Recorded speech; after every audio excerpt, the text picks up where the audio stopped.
Pode sentar, pessoal. Graças a paz. Amém.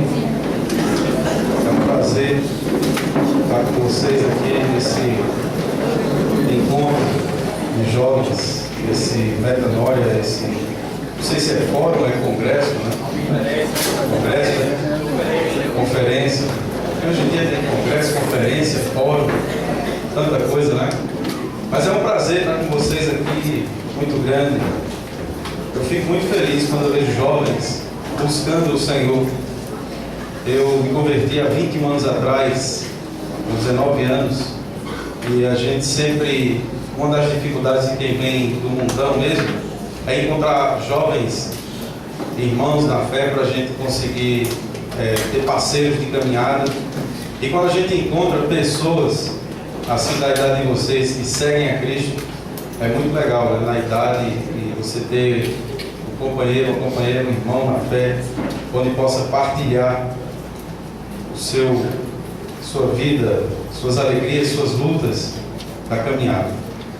Bom, mas o meu papel aqui é trazer uma meditação para vocês sobre amigos de Deus ou do mundo.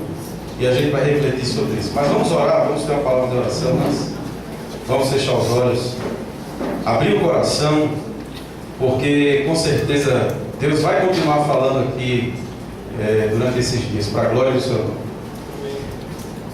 Obrigado, Senhor, porque essa palavra ministrada agora há pouco pelo pastor Lucas, teu filho amado, sobre uma vida de santidade na sexualidade, ela é de suma importância para a nossa vida, porque tu nos criaste para sermos santos em todas as áreas da nossa vida.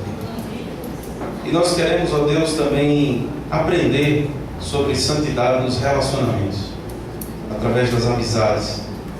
Nos ensina, e acima de tudo, que o teu Espírito nos capacite a viver uma vida diferente. Em nome de Jesus. Amém.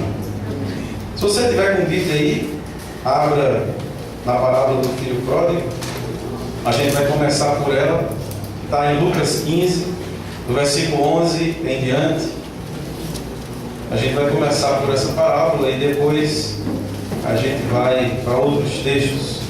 Vamos manusear um pouco a palavra essa manhã, para a glória de Deus também.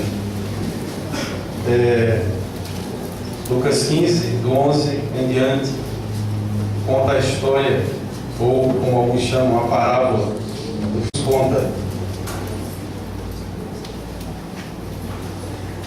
Amém? Todo mundo achou aí? Misericórdia. Lucas 15. Ok, vamos lá. Se você puder sentar ao lado aí de quem tem uma Bíblia também, se você está sem Bíblia, partilhe o pão aí, em nome de Jesus. Vamos lá. Continuou Jesus. Certo homem tinha 2 filhos. O mais moço deles disse ao pai: Pai, dá-me a parte dos bens que me cabem. E ele lhes repartiu os haveres. Passados não muitos dias, o filho mais moço, ajuntando tudo o que era seu, partiu para uma terra distante, e lá dissipou todos os seus bens, vivendo dissolutamente. Depois de ter consumido tudo, sobreveio àquele país uma grande fome, e ele começou a passar necessidade. Então ele foi e se agregou a um dos cidadãos daquela terra, e este o mandou para os seus campos a guardar porcos. Ali desejava ele fartar-se das alfarrobas que os porcos comiam, mas ninguém lhe dava nada. Então, caindo em si, disse: Quantos trabalhadores de meu pai têm pão com fartura e eu aqui morro de fome? Levantar-me-ei e irei ter com meu pai, e lhe direi: Pai, pequei contra o céu e diante de ti, já não sou digno de ser chamado teu filho, trata-me como um dos teus trabalhadores. E levantando-se foi para seu pai. Vinha ele ainda longe, quando seu pai o avistou, e compadecido dele, correndo, o abraçou e o beijou. E o filho lhe disse: Pai, pequei contra o céu, e diante de ti já não sou digno de ser chamado teu filho. O pai, porém, disse aos seus servos: Trazei depressa a melhor roupa, vestiu. Ponde-lhe um anel no dedo e sandálias nos pés. Trazei também e matai um novilho cevado, comamos e regozijemos, porque este meu filho estava morto e reviveu, estava perdido e foi achado. e comeram regozijados. Aliás, começaram a regozijar-se. Ora, o filho mais velho estivera no campo, e quando voltava, ao aproximar-se da casa, ouviu a música e as danças, chamou um dos criados e perguntou-lhe o que era aquilo.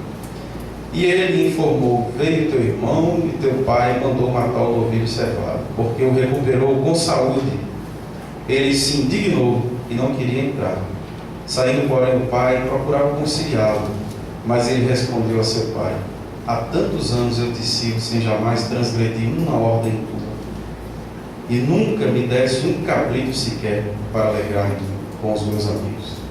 Vindo, porém, esse teu filho que desperdiçou teus bens com meretrizes, tu mandaste matar para ele um novilho cevado. Então lhe respondeu o pai: meu filho, tu sempre estás comigo, tudo o que é meu é teu. Entretanto, era preciso que nos regozijássemos e nos alegrássemos, porque esse teu irmão estava morto e reviveu, estava perdido e foi achado. Amém. Eu confesso que o nome dessa parábola, eu creio que ela deveria ser outro nome, ela deveria ter outro nome, por um sentido muito simples. O personagem central dessa parábola não é o filho pródigo que vai embora. Todo mundo ficou impressionado com essa história até hoje, e ela ficou famosa como a parábola do filho pródigo. E as sociedades bíblicas mundiais colocaram a parábola do filho pródigo, esse texto que está em negrito, obrigado, ele não faz parte dos textos bíblicos originais, não é? Isso foi um acréscimo. E tem uma Bíblia de estudo chamada Bíblia de Estudo Genebra, que ela sugere que o título dessa parábola deveria ser Parábola do Pai que Espera, e não a parábola do filho pródigo, e sim a parábola do Pai que Espera. Por quê? Porque o personagem central dessa parábola, a gente entender ela bem, é o pai. Não é o filho que vai embora, nem o filho que fica. É o pai. Ele é o personagem central. E aí nós aprendemos algumas coisas importantes partindo desse princípio, que o pai é o personagem principal. A gente entende que o pai, sendo o personagem principal, essa figura de pai aqui aponta para Deus, que é pai. E o teólogo James Packer, ele já disse que um cristão de verdade é alguém que conhece a Deus como pai. Não apenas da boca para fora. Nós vivemos num país muito religioso, o Brasil, onde todo mundo diz assim: Deus é pai. Mas nem todo mundo experimenta isso. Essa que é a realidade. Nem todo mundo experimenta Deus como pai. Alguém que tem uma comunhão profunda com Abba, pai. Uma das expressões bíblicas para pai é Abba, paizinho, intimidade. É exatamente a experiência de confiança. Quando você começa a se relacionar com Deus Pai, do jeito que a Bíblia revela, esse Deus que é Pai verdadeiramente, e você conhece Ele, não só de ouvir falar, mas de relacionamento, de experiência, aí você começa a sentir no seu coração e a ter convicção no seu coração de que Deus verdadeiramente é o seu Pai, em nome de Jesus. Algumas pessoas dizem que os jovens, para entrar na universidade e sobreviver ao ambiente universitário, precisa de preparo intelectual, né? Doutrinário, teológico. Eu já vi muita gente defender isso. O menino vai completar 16 anos, vai fazer 17, já vai entrar no ambiente universitário. Aí diz assim: como é que um menino desse vai enfrentar um PhD em filosofia? Introdução à filosofia, já pega um herege lá defendendo nenhum de coisa a respeito da não existência de Deus, curso de medicina e por aí vai. Quer dizer, na verdade todos os cursos, porque essas cadeiras introdutórias basicamente são universais. Aí você chega lá, cheio de doutrina, mas você pega um cara muito mais preparado do que você em termos intelectuais e derruba seus argumentos. E aí você fica sem saber o que dizer.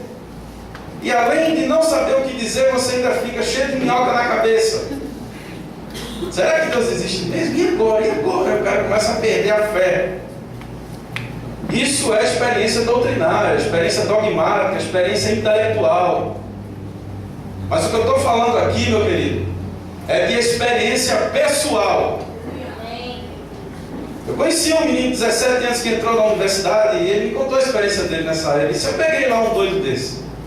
Eu disse: aí, como é que foi, meu irmão? Eu disse: cara, ele começou a falar da não existência de Deus, e ele explicava tudo tão bonitinho, mas eu ficava rindo. Aí eu achei engraçada a reação dele, né? Por que você ficava rindo, cara? Por que nada ele me convenceu? Não é um argumento que vai roubar de você a experiência, meu querido. Quando você tem experiência com Deus, se chegar o cara mais inteligente do mundo, ele nunca vai roubar isso de você, em nome de Jesus. Então eu quero lhe dizer que o que você mais precisa sobre esse Deus que é Pai é não só estudar Deus Pai, o termo aramaico, hebraico, não é só estudar a doutrina, não é só decorar os versículos, pegar uma chave bíblica e memorizar 300 versículos sobre Pai. Isso é bom, mas não é tudo. É você fazer aquilo que João, já velhinho, fez. Sabe como é que João gostava de ser conhecido? Está lá no Evangelho de João. Sabe como é que João se autodenominava? Ele diz lá: este que escreveu esse livro é o apóstolo que Jesus, o discípulo, melhor dizendo, que Jesus amava. É assim que João se autodenomina. Quem é João? Quem é João para João? João para João é o discípulo que Jesus amava. E João, ele deitava no peito de Jesus. Ele tinha intimidade com Jesus. Para muita gente isso é uma tolice. Tem gente que tem tanta racionalização na cabeça que ele acha assim. Quando eu digo, eu deitei no colo do meu pai, ele ri. Porque ele é tão racional que ele não acredita que isso é possível. Mas eu quero dizer a você que isso é possível. E é exatamente isso que vai libertar você. É isso que vai curar você em nome de Jesus. É isso que vai dar a você uma vida capaz de fazer diferença no seu ambiente de amizade. Não pense que eu estou fugindo do tema, não estou doido. Amém? O tema é amigos de Deus ou do mundo. A gente vai chegar lá. Mas eu quero primeiro tratar a raiz da questão, que é você e seu pai, Deus. Você e Deus. Eu conheci uma esposa de um pastor que faleceu, e ela me contou uma coisa sobre a história do relacionamento dela com o marido dela, que eu achei a coisa mais linda do mundo. A gente estava falando, adultos, conversa de gente grande, já a gente que era avô e tudo lá, batendo papo, falando sobre traição do casamento. E aí, a esposa, a viúva, chegou e disse: olha, meu marido, quando era vivo, ele sempre olhava para mim e dizia assim: sabe por que eu não traio você, meu amor? Não é por falta de oportunidade. É porque eu amo meu pai. Eu amo meu pai mais do que eu amo você. No meio da discussão ficou aquele silêncio. Essa expressão da viúva calou todo mundo. Sabe como é que você vai ser fiel à sua namorada, ao seu pai? Sabe como é que você vai influenciar o seu amigo? É se você amar esse pai que te ama. Porque não tenha dúvidas, ele ama você. Agora a questão é o quanto que eu amo. É isso que vai fazer diferença nos meus relacionamentos, amizade, namoro. Quanto que eu amo meu Pai Celestial. Porque é aí que está o X da questão. Essa parábola ela tem um outro personagem, que é o filho perdido. Esse filho perdido, ele quer encontrar a felicidade nas paixões da vida, na satisfação das compulsões, dos desejos. E ele abre mão desse pai, abre mão de herança, abre mão de tudo. E a melhor definição sobre o pedido da herança que eu já encontrei foi que esse filho, quando ele pede a herança, na cabeça dele o pai já está morto. Porque na cultura, até na nossa cultura, e na cultura judaica mais ainda, quando alguém pedia a herança, era porque os pais já tinham morrido, ou o pai ou a mãe já tinham morrido, ou os dois tinham morrido. E quando ele pede a herança ao pai dele, na cabeça dele, o pai dele já está morto, ele não leva em consideração a relação dele com o pai. Então esse é um tipo de filho que quer encontrar satisfação nas suas paixões mundanas. Eu chamo isso de descer a ladeira. Só existem dois caminhos. Ou você resolve seguir o caminho de descer a ladeira, ou você resolve subir a ladeira, que é seguir o caminho do Senhor. Para a glória de Cristo, pela misericórdia dele, eu estou subindo essa ladeira há 21 anos. Eu já desci essa ladeira, viu? Meu amigo, eu sou um dependente químico em recuperação há 21 anos. E quando eu entrei nas drogas, eu sou um pouco compulsivo. Minha filha até estila. Ela tem 3 anos. Quando eu brinco com ela, ela diz que é mais não.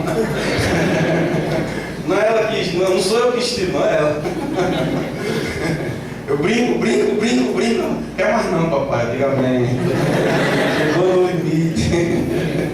Não é? Mas é interessante, quando essa minha compulsividade, quando eu entrei nas drogas, eu entrei mesmo. Pra valer, meu irmão. Como diz o Matuto, eu sou de bom conceito, para casa, terra de tefilada. Digo com força. Não é? Entrei para torar. Desde que eu passava o dia todo sem comer nada, só fumando o tal do mesclado naquela época. Não era com crack, era com cocaína. Maconha com cocaína, hoje é com crack. E aí, descendo essa ladeira, eu fui bater 3 overdoses, uma delas eu fui numa UTI. Porque eu digo para os meninos que eu trabalho com eles o seguinte: olha, os 3 últimos estágios da descida da ladeira do dependente químico são hospital psiquiátrico, prisão e morte. E o diabo, ele não está de brincadeira, porque a Bíblia diz que ele veio para roubar, matar e destruir. Ele não está satisfeito quando você estiver no hospital psiquiátrico. É pouco. Ele não está satisfeito enquanto você estiver preso. Para ele é pouco. A meta dele é o caixão. Só que aqui o versículo 17 diz assim: então caindo em si, o filho pródigo, né? O filho perdido, ele caiu em si.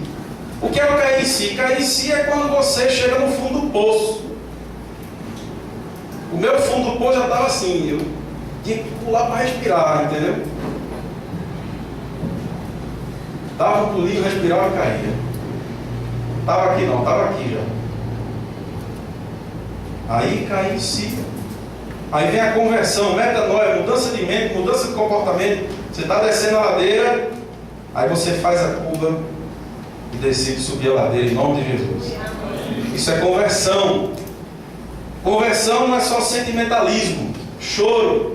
Em 10 anos, 21 anos seguindo a Cristo, 10 anos como pastor, agora estou completando para a glória de Deus, 10 anos no ministério pastoral.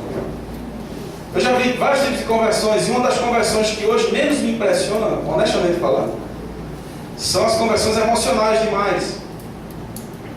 Porque conversão verdadeira tem que ter fruto, em nome de Jesus. Fruto de conversão, e o que é fruto de conversão? É mudança de vida. Mudança de vida. Eu recebi um cara recentemente, em uma das comunidades que eu trabalho, eu sou capelão, e ele já ia do 12º internamento. 12º internamento. Aí ele chegou e chorou e tal. Só que o cara é manipulador, malandro mesmo, sabe?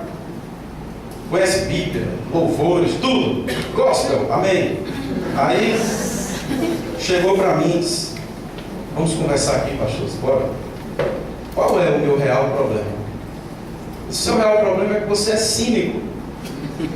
Aí, peraí, pastor, pega e leva aí, meu irmão. Eu disse: não, cara, é cinismo. Você quer ficar em cima do muro. Eu não acredito, gente, numa força neutra. Vou explicar o que eu estou querendo dizer.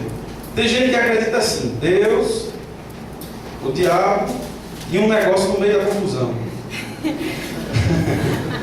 Não existe isso, cara. É uma ilusão do mundo. Jesus, ele disse assim: você não pode servir a 2 senhores. Ele não falou de 3. Ou você serve a um ou outro. Não dá para ficar lá e cá, tabelinha, né? É perigoso pra caramba. A gente tem que tomar uma decisão. E aí esse cara cai em si. E ele descobre que esse caminho compulsivo de descer a ladeira é terrível, é destrutivo, é o caminho da morte. É o caminho que está lá em Gênesis 3. Diz que a serpente se alimenta do pó da terra. E o que é que o pó da terra simboliza? Simboliza a morte. O pó vieste, ao pó voltarás. Quando o homem morre, vira pó. Pó simboliza a morte. Sabe por que a serpente come pó? Porque não é areia, tem gente que pensa que é aquela literal, né? A serpente comendo areia, a maldição dela foi essa. Eu falei, não, meu filho, se não é não. A serpente é o símbolo que aponta para o diabo. E aí o que é que acontece? Essa serpente se alimenta de morte. E não é só morte física, é morte espiritual, morte emocional e aí morte física, que é a última de todas. Primeiro ele vai matando a sua fé, roubando sua fé. Depois ele fragiliza você emocionalmente, torna você aquela pessoa gelatinosa, né? Sem firmeza, sem força para decidir, fica na mão de um, na mão de outro, na mão de um, na mão de outro, e aí por fim ele acaba com a sua vida. Mas quem está aqui essa manhã está aqui para libertar, em nome de Jesus, que é o Senhor Jesus Cristo. Aí vem o segundo filho da parábola, que é o irmão mais velho. Muita gente não dá muita atenção a esse cara na parábola. A parábola ficou conhecida como a parábola do filho pródigo. Mas esse irmão mais velho, eu quero dizer a você que ele está pior talvez do que o outro. Sabe quem é que ele representa? Ele não representa o cara que quer se satisfazer nas paixões do mundo. Esse irmão mais velho representa o religioso. Ele representa o religioso. Você sabe o que é que eu descobri? Que o mundo é inimigo do Evangelho, mas a religião também é. Parece uma doideira que eu estou dizendo, né? Mas não, minha gente. A palavra latina para religião é religare, mas eu descobri que ela não religa nada. Ela só desliga, separa, faz o cara ficar doido, fanático, maluco, viajado. O meu pai, eu cuido do meu pai hoje, cuido da minha mãe, estou cuidando do meu pai. Meu pai é paciente psiquiátrico, ele tem distúrbio bipolar. E ele já foi internado em algumas clínicas psiquiátricas. E nesses 10 anos que a gente está cuidando do meu pai, depois que ele surtou pela primeira vez, a gente já entrou em muitas clínicas psiquiátricas. E eu tenho visto coisas muito difíceis, terríveis. Mas eu já encontrei pessoas que estão numa clínica psiquiátrica por causa de surto religioso. Você acredita nisso? Religião. Gente que pirou mesmo, por uma interpretação errada da Bíblia, por não compreender o verdadeiro sentido da palavra de Deus. E aí o cara vai fanatizando. Lógico que a gente sabe que tem um fenômeno espiritual nisso, existe um fenômeno espiritual também maligno por trás disso, mas tem esse lado da religião. Sabe quem foi que matou Jesus? Foram os religiosos. Quando Jesus pregava o Evangelho, o tempo todo ele pregava o Evangelho, aí você observa nos Evangelhos, mais especificamente Mateus, Marcos, Lucas e João, expressões do tipo: e eles, os religiosos, planejavam como matar Jesus. O tempo inteiro você encontra isso. Eles planejavam como matar Jesus. Esse caminho da religiosidade é outro caminho que é um caminho de perdição. E essa história, não diretamente, mas indiretamente, tem um filho ideal aqui. O filho ideal não é o filho que vai embora, é o filho perdido.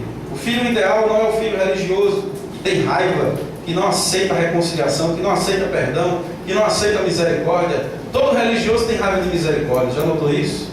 Ele odeia a expressão misericórdia, mas odeia a justiça, punição, morte, condenação. Isso é negócio do diabo, meu gente.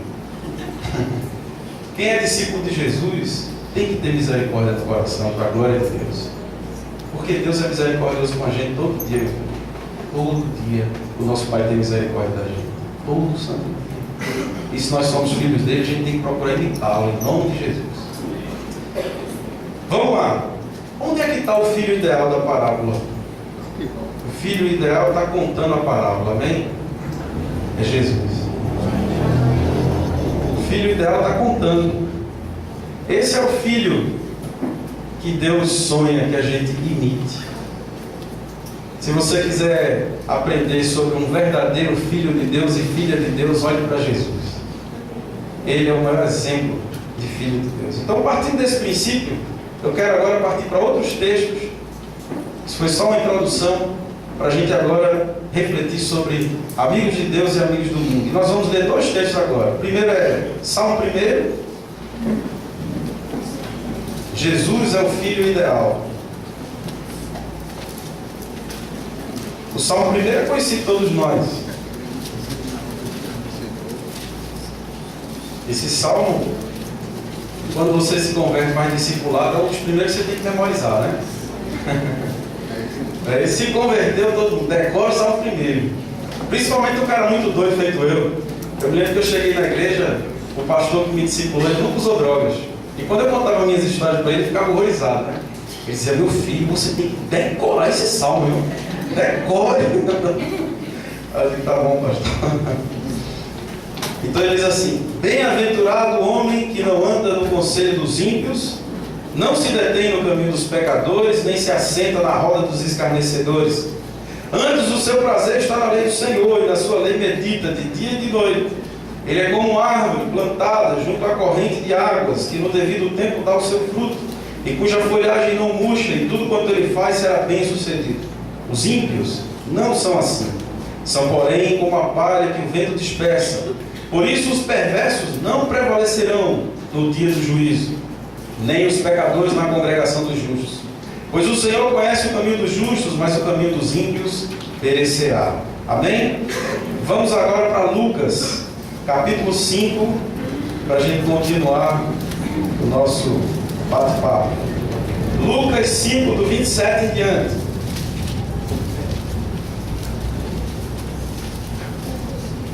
Lucas, capítulo 5, versículo 27 em diante. Ainda estou escutando um barulho de folhas para lá e para cá. Então vamos esperar mais um pouco, né? Ok, gente? Amém? Lucas 5, 27 em diante. Ele diz assim: passadas estas coisas, saindo, viu um publicano chamado Levi assentado na coletoria e disse: segue-me. Ele se levantou e, deixando tudo, o seguiu. Então lhe ofereceu Levi um grande banquete em sua casa, e numerosos publicanos e outros estavam com eles à mesa.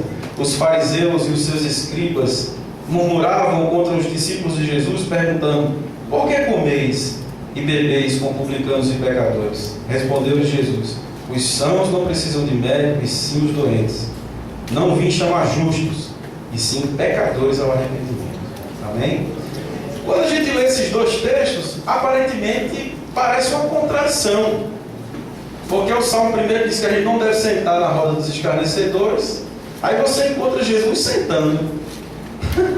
Olha a confusão. E de repente você pode ser aquele cara que gosta de estudar a Bíblia, e alguém vai perguntar isso para você por aí um dia, viu? Você vai defender: não sente, não sente. O Salmo 1 está dizendo que não sente. Aí vai chegar um cara: mas lá no Novo Testamento eu li que Jesus sentou. Aí o cara, para não sair feio, diz: mas Jesus era Jesus e eu sou eu. Não é verdade?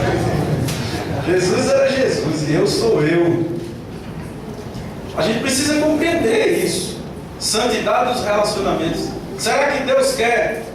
Jesus, que é o Filho ideal, que a gente viu na parábola, Jesus quer que os filhos dele se alienem e só andem crente com crente, não é? Eu aprendi na minha experiência cristã que o ideal do Evangelho é que a gente faça a diferença no mundo. Porque ser sal da terra e luz no mundo na igreja não dá. Sal da terra e luz no mundo onde só tem sal, onde só tem luz, qual a diferença você vai fazer? Mas algumas pessoas, principalmente os pais, se preocupam com isso e dizem assim: mas pastor, como é que um menino adolescente vai fazer a diferença no mundo? Isso é coisa para quem já tem uma maturidade, já tem muitos anos de igreja, já está não sei o quê. Não concordo com essa tese. Basta você ler a Bíblia, não precisa citar exemplos fora da Bíblia, dentro da Bíblia mesmo. Você vai encontrar um José do Egito, menino novo, que fez a diferença no meio do Egito, meu irmão, onde só tinha os pecados mais terríveis. Ele fez a diferença em nome de Jesus. Você vai encontrar um Daniel, jovem, que fez a diferença. Você vai encontrar crianças que fizeram a diferença. A questão é se eu e você estamos preparados para fazer a diferença. Porque a recomendação que eu recebi no começo da minha fé foi: enquanto você não estiver preparado, não vá para o meio da confusão. Agora, quando você estiver preparado, o Espírito Santo vai revelar isso a você, e você vai ter capacidade de compreender que você está preparado em nome de Jesus. E aí onde está, amigos de Deus ou amigos do mundo? Eu creio que nós temos que não nos deixar corromper pelo mundo. A Bíblia deixa isso muito claro, não adianta a gente confrontar a palavra de Deus. O crente não pode se deixar levar pelo mundo, se conformar pelo mundo. Ele tem que fazer a diferença no mundo. Mas eu creio que a palavra santidade ou santo tem dois sentidos. O primeiro é separado, e o segundo é separado de e para. O santo é alguém que é separado das coisas do mundo, separado das coisas erradas, e depois separado para estar lá no meio da confusão, fazendo a diferença em nome de Jesus. E Deus trouxe você para cá para que você entenda isso. Deus lhe deu amigos que não conhecem Jesus. Não foi o diabo não, viu? Tem gente que pensa assim: quem me deu esse amigo foi o Satanás. Né? Não foi, meu irmão. Isso não existe. Aí chega um gospel, né? Joio, gospel joio. Aí você foi Jesus, aí se ferra. Entendeu? Pega um gospel daqueles, só Jesus na causa, né? Aí você foi o Senhor. Aí namoro dessa também. Aí você, o meu namoradinho, crente, olha, que homem de Deus. Depois de 3 meses ele mostra as garras, né? Entende? Então não se iluda com essa história. Você tem que discernir as coisas para a glória de Deus. Amém, queridos? Deus colocou, por que Deus me deu aquele amigo, aquela amiga, né? Para você fazer a diferença. Deus fez com que a história dessa pessoa se encontrasse com a tua história, porque Deus quer que ela veja na sua história a glória de Deus. Deus quer que aquela pessoa enxergue em você a Bíblia. Você sabe onde é que as pessoas que não conhecem Jesus leem a Bíblia? É em nós. É na nossa vida. É na minha vida, é na sua vida. É em mim, é em você. Mesmo você na idade que você tem, você pode fazer a diferença em nome de Jesus. Quando eu tinha 19 anos, eu me converti e eu ia para Natal e Ano Novo na minha família. Minha família é por parte de mãe espírita. E eu, quando estava com meus pais se separados, quando eu estava com minha mãe, eu ia para o terreiro. Por parte de pai, idolatria, idolatria, idolatria. Aí eu no outro lado, ídolo, terreiro, ídolo, terreiro. Então imagina a bênção.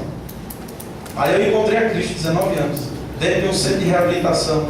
Todo mundo me levou para lá para me tirar da droga, mas ninguém imaginava que eu ia ser um crente. Nem eu. Porque eu, muito doido, cheguei lá, fui atendido por um pastor. Aí o pastor, você viu assim, carequinha, né, gordinho, mas um dia eu fui um surfista, viu? Aí eu surfava e tal. Aí eu cheguei lá muito doido assim. Isso há 20 anos atrás, meu cabelo era de lado. Minha esposa, se fosse agora, acho que ela não ia me querer, não. Mas aí, resultado, ele chegou e disse: você veio buscar o que aqui? Eu disse: eu vim largar as drogas, mas ser crente jamais. Mas por que você não quer ser crente? Não gosto de crente. As minhas experiências com alguns crentes, eu encontrei aqueles crentes naquelas irmãzinhas do Cocó, né? Velhas cabeludas e tal. Aí ela veio me evangelizar. Teve uma que veio me...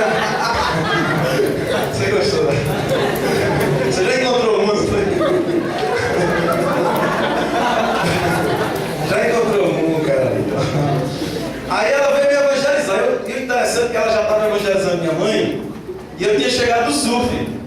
Aí eu botei a prancha assim, sem camisa, nada, né?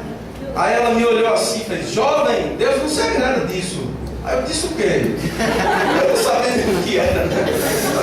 Se agrada de quê? Suas vestes, jovem, porque eu estava quase pelado, né? E ela me viu assim, e eu era saradão, né? Acho que ela bicho de tentação, né?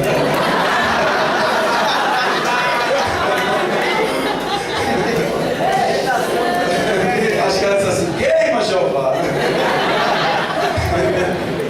E aí, o interessante é que... Aí, o cara que é muito doido, o cara que usou droga aqui sabe. o cara que é drogado, ele tem umas viagens sobrenaturais. Ele não é uma pessoa normal. Verdadeiramente. Ele viaja em coisas que todo mundo acha uma bobagem.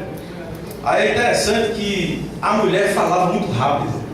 E muitos versículos, né? Joga a vitória, você não tá. Aí eu fiquei viajando na língua dela, você acredita? Eu olhei pra boca dela assim, a língua falava bem ligeira assim. Aí eu olhei. Aí quando ela terminou, ela disse, você entendeu? Eu disse, claro.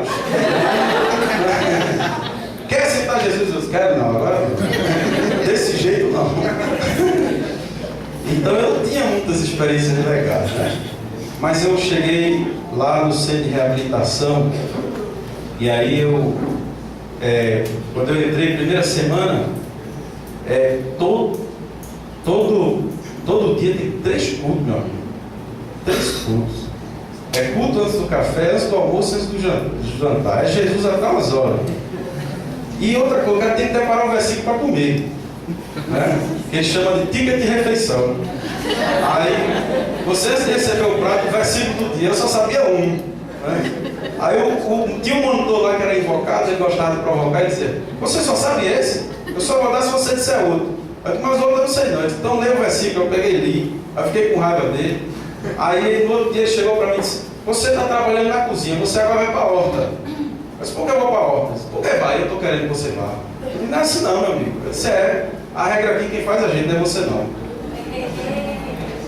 Aí lá vai eu para a horta. No sol, né? É uma bênção. Aí, diferente do surf, né? Molhar as plantas.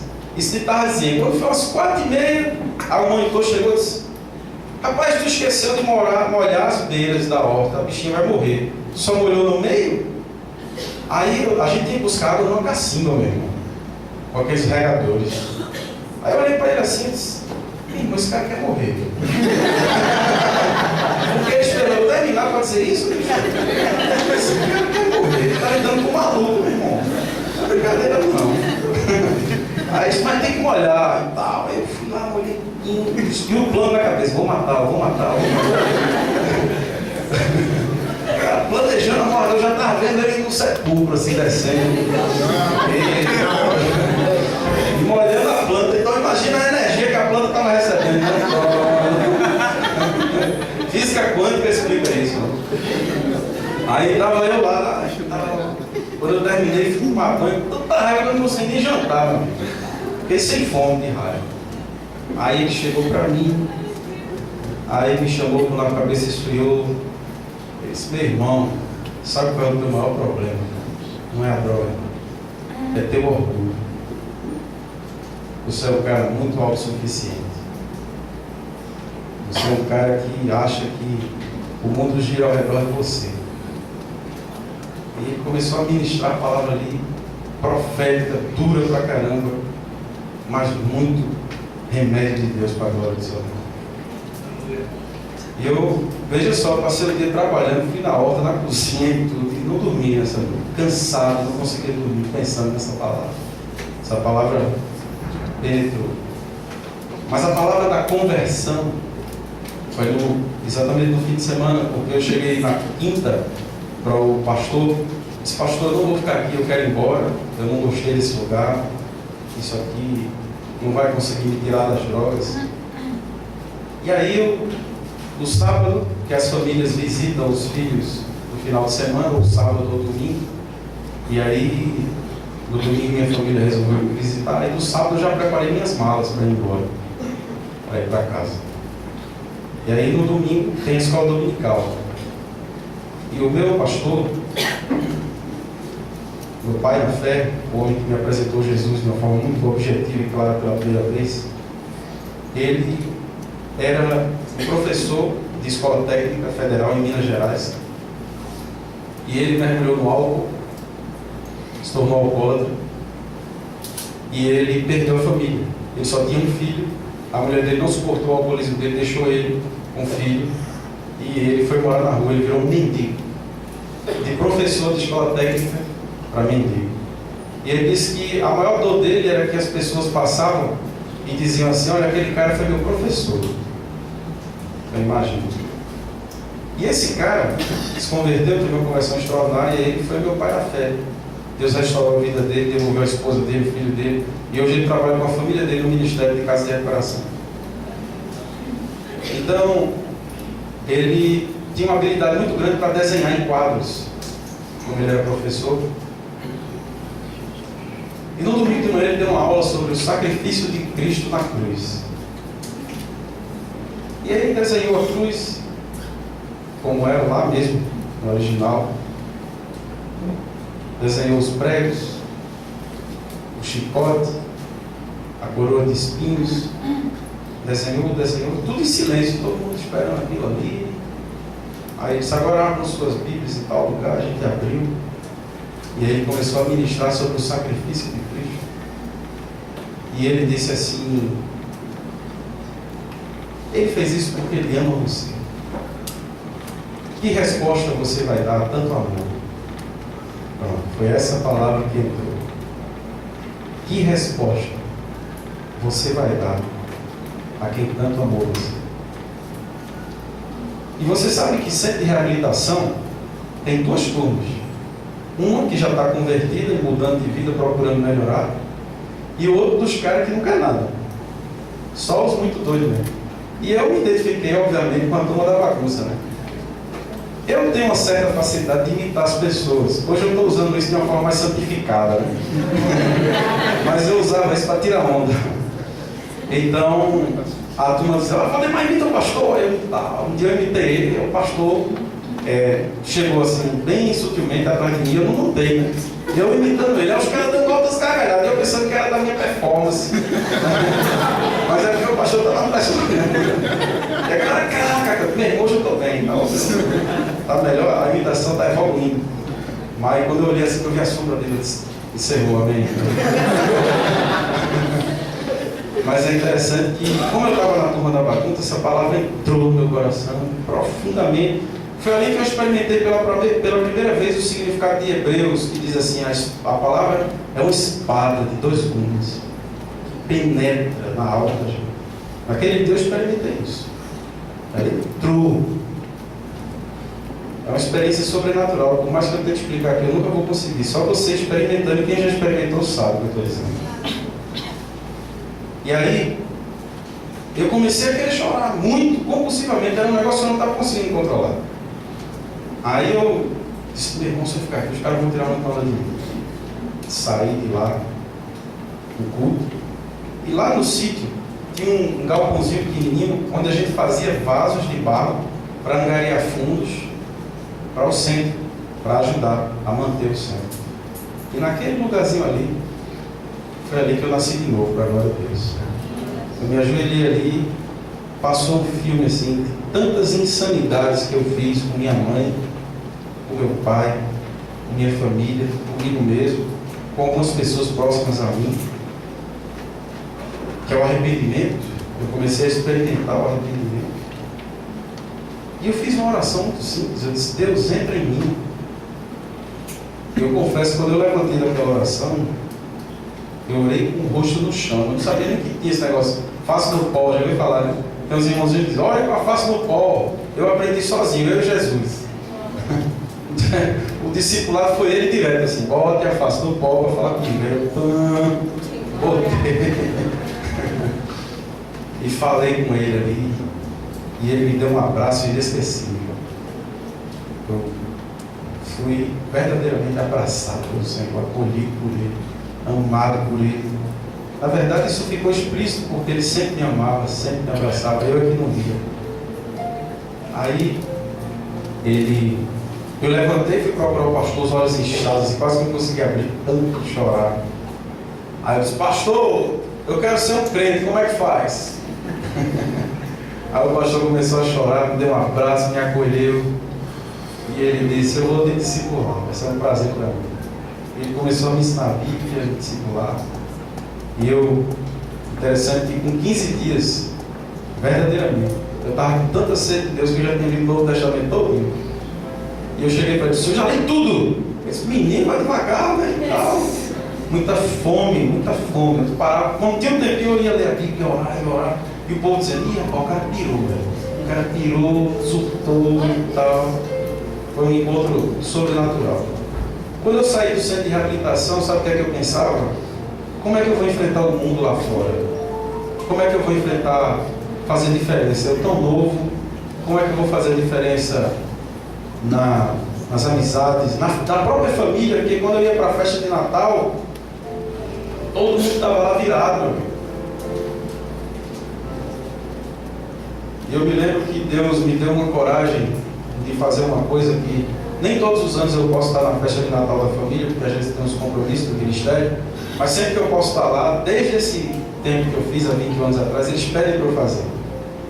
Eu faço uma leitura de uma palavra, faço uma exposição e oro. Eu já com 19 anos fazendo isso.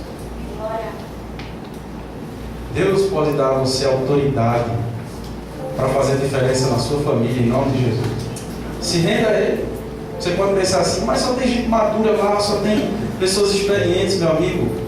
Deus quer usar você, em nome de Jesus. Deus quer usar você no seio da sua casa. Deus quer usar você na sua vizinhança. Deus quer usar você. Basta você dizer, eis-me aqui, Senhor, eu quero ser usado por Ti, na minha casa, nos meus amigos. Eu conheci uma menina de 15 anos, que ela começou a fazer na escola dela intervalo bíblico. Quantos aqui já ouviram falar nisso? Hoje ninguém gosta dessa palavra recreio, né? É coisa de criança. Mas ela pegava no intervalo bíblico, no intervalo da escola, ela pediu autorização à direção da escola. Veja a ousadia dessa menina. 15 anos.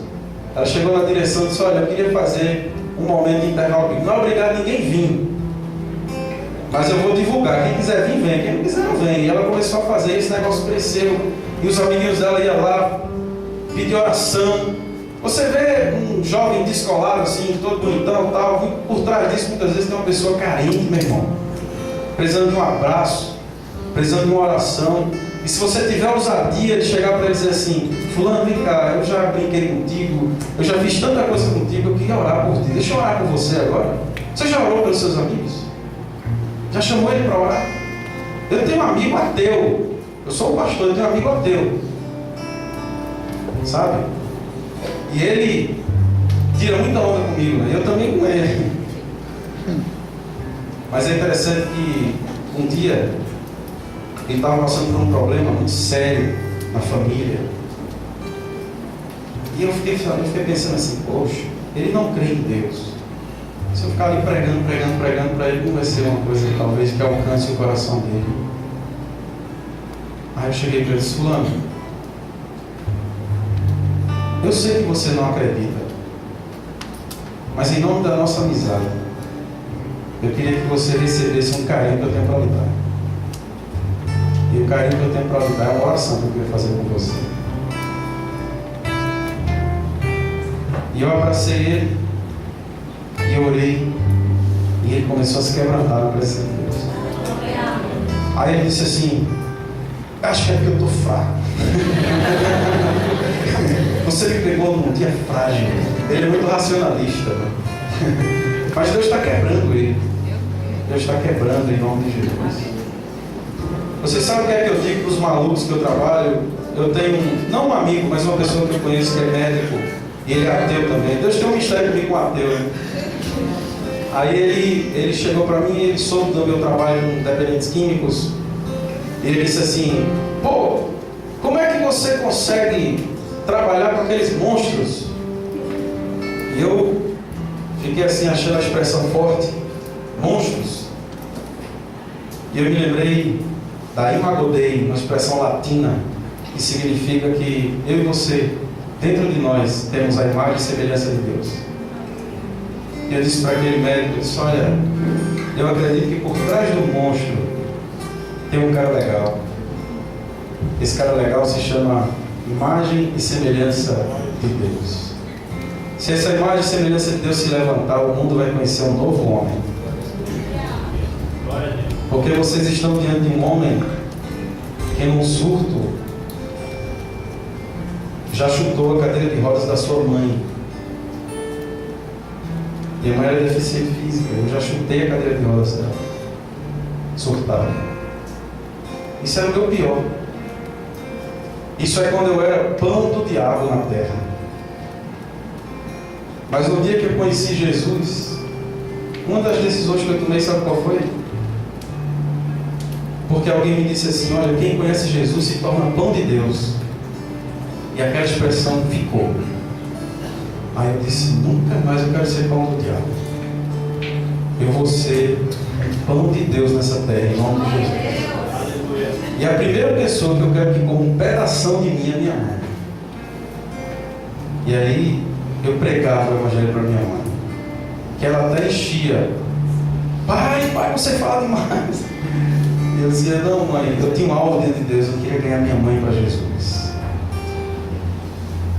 E há 19 anos atrás, se eu tivesse partido para a glória, eu ia partir extremamente satisfeito. Em primeiro lugar, porque eu ia para a glória, né? Em segundo lugar, porque eu tive o privilégio de ganhar minha mãe para Jesus. Minha mãe se converteu, eu discipulei minha mãe, entreguei ela na mão do pastor, não era pastor na época, o pastor batizou minha mãe. E até hoje eu tenho umas fotos desse nosso encontro com Jesus. Então eu quero dizer a você que Deus trouxe você aqui para você refletir sobre isso. Deus quer que você seja um jovem, um adolescente, cheio do Espírito Santo, que faça a diferença no mundo onde você está. Jesus sentava na roda dos escarnecedores, mas ele não ficava lá, viu? Muita gente pega esse texto para pecar. Ah, meu irmão, Jesus sentava, o cara senta lá e fica e não sai mais. Você não vê ele sentado direto. Ele sentava para fazer a diferença. E se você sentar, sente para fazer a diferença em nome de Jesus. Se você não está preparado para fazer a diferença, não sente não. É melhor você vir orar mais, se santificar mais, crescer mais na fé, estar mais próximo do Senhor e ter condição espiritual para chegar lá e fazer a diferença em nome de Jesus Cristo. E Deus trouxe você para cá para você ouvir essa palavra. Porque Deus criou você a imagem e semelhança dele. E a melhor expressão da imagem e semelhança de Deus é Jesus. Ele é o Filho ideal. É Ele que nós temos que imitar, é Ele que nós temos que copiar. Não é os filhos da religião, nem os filhos do mundo, mas é o Filho de Deus. Eu quero encerrar essa meditação com aquela expressão de Deus Pai.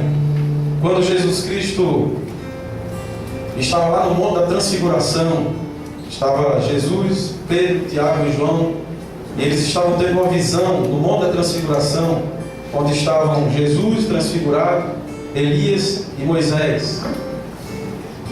E uma voz do céu bradou e disse assim: este é o meu Filho amado, em quem eu me comprazo, a Ele segui. Para mim, esse é o maior conselho da Bíblia. O maior conselho da Bíblia quem deu foi Deus Pai. E Ele disse: sigam esse aí, Jesus. Sigam meu Filho. Se você quiser ouvir o maior conselho da história, ouça esse. Deus está dizendo a você: siga meu Filho. Siga Jesus. E aí você vai fazer a diferença no mundo. Você vai poder aprender a ler as coisas do mundo. E a pergunta que não quer calar é: o que Jesus faria? Você, para saber o que é certo e o que é errado, não precisa ficar decorando 300 mil mandamentos e versículos. Basta você responder essa pergunta: o que Jesus faria? O casal de adolescentes chegou para mim e disse: pastor, o que é que você acha de ficar? Aí eu disse: meu irmão, na minha época ficar era sarrar.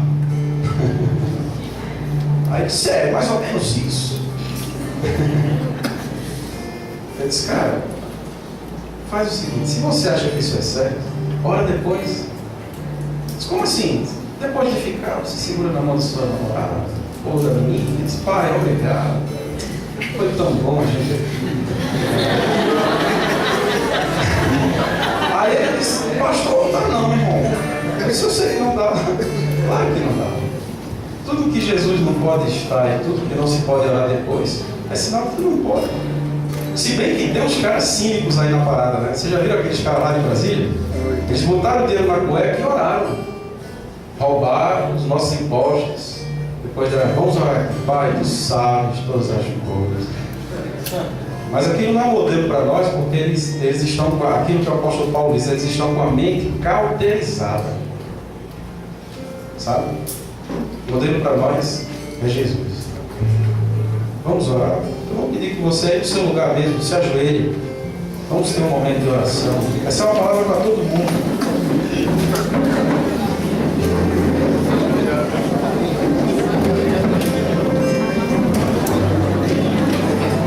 Se ajoelhe, não só com o seu joelho, mas acima de tudo com o seu coração.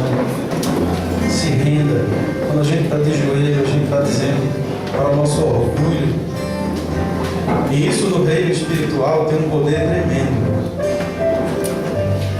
Quando eu me ajoelho de verdade, no reino espiritual eu tenho vitória e o pé das trevas tremem. Porque eu estou me rendendo diante de Deus. Eu estou dizendo, Senhor, o meu orgulho eu não consigo. A minha autossuficiência, ó Pai, é muito grande. Senhor Jesus, nós estamos aqui em Tua presença, Pai. Em Tua presença. Tu que venceste a morte. O Senhor, que o Pai amado disse, este é o meu Filho amado em que eu me comprazo. Sigam Ele. A Ele ouvir, a Ele seguir.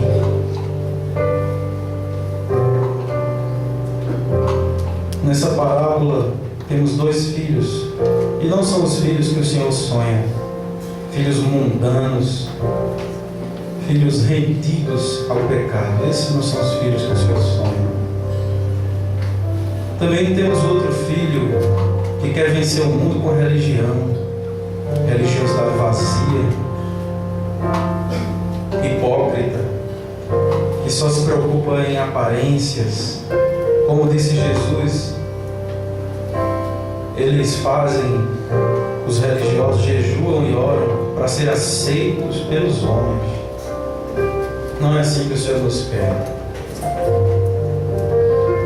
Mas essa parábola tem um filho ideal, ele não está descrito na parábola, ele está contando a parábola, é Jesus.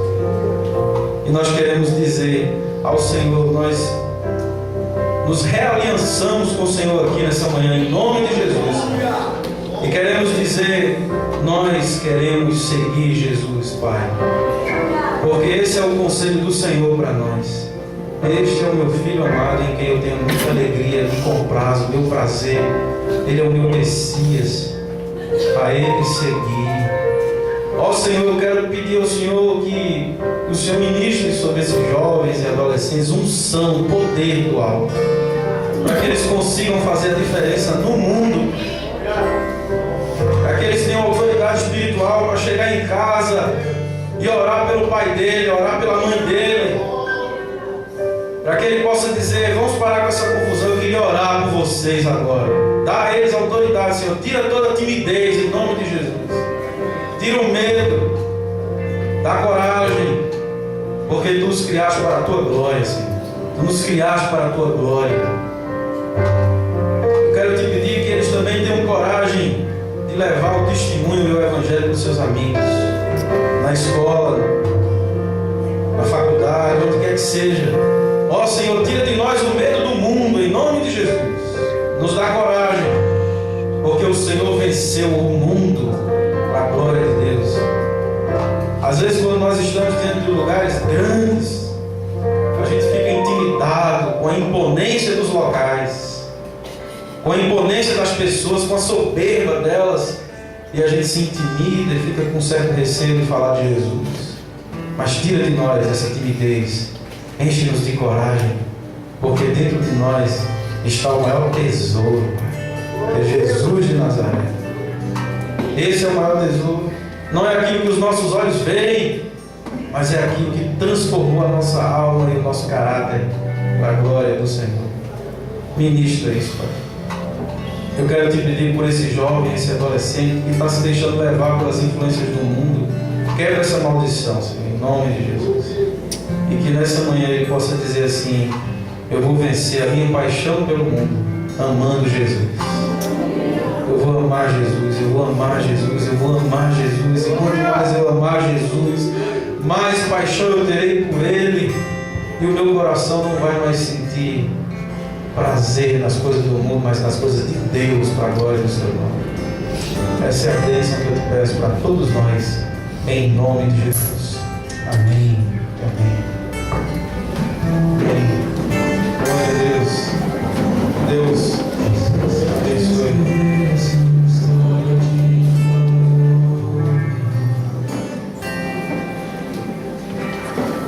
Olha o que Ele fez comigo.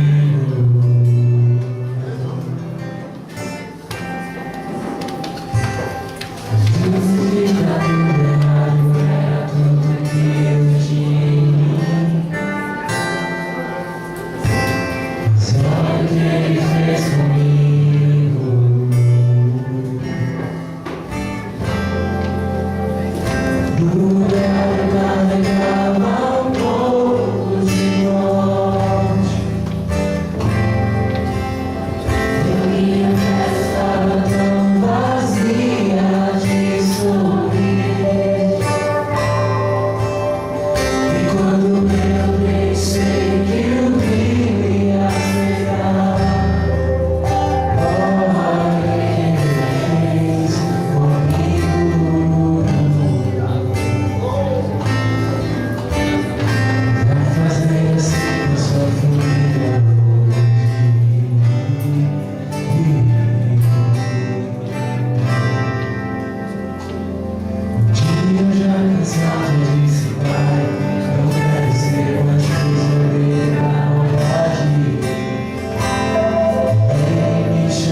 Tem uma história de pelo de Deus, glorifique o nome do Senhor.